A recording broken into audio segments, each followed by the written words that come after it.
Okay, I painted a little bit more. As you can see, I added some more highlights and shadows, and that is before and that is after. And if I close the eye underneath, that's all the work that I've added.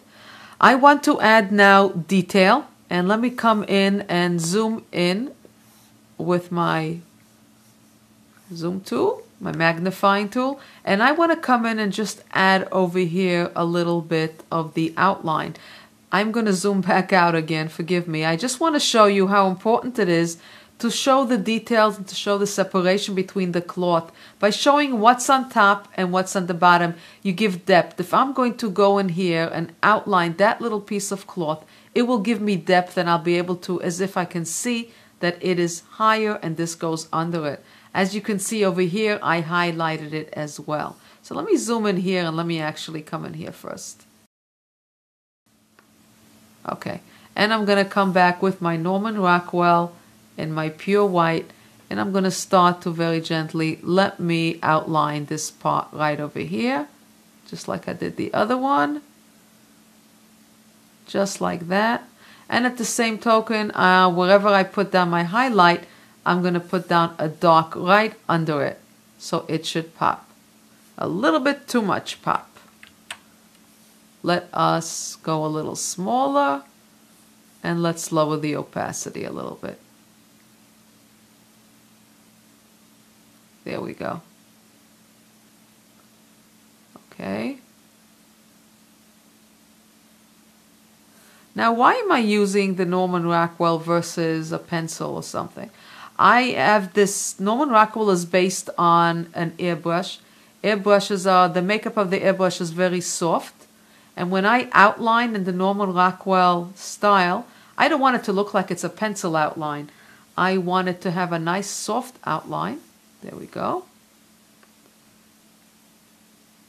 So that it doesn't look like a magic marker outlined it, but it still gives me that detail in that pop. I just added a little more dark over there, just like that.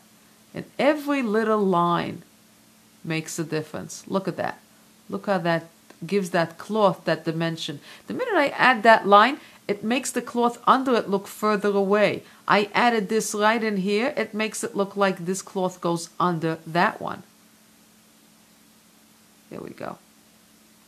Okay, I'm going to come in here and just add just a little bit over here. Now, if I want to be able to draw this line in here, the rotate tool, which I showed you before, might come in really handy by just going like that. It might be easier to come in here and outline than if it were going sideways. So that's where that rotate tool really comes in handy. And I'm just going to outline it just like that. There we go.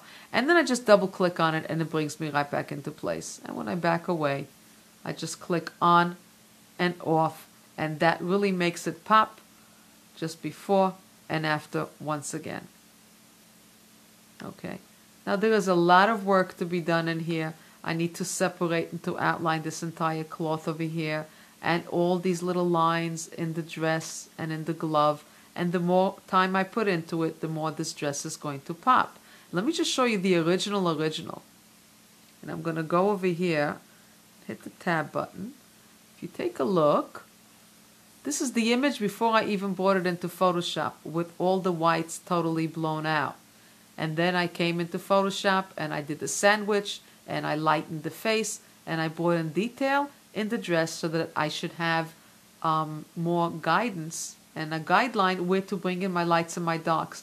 Now you realize how important it was that I made the lights and the darks pop before I even brought it into Painter. Or else I would have to start doing the work from scratch. Where do I put in my whites and my darks and start to figure out, or even have to do a lot of freehand work. And not all of us have the time to do that.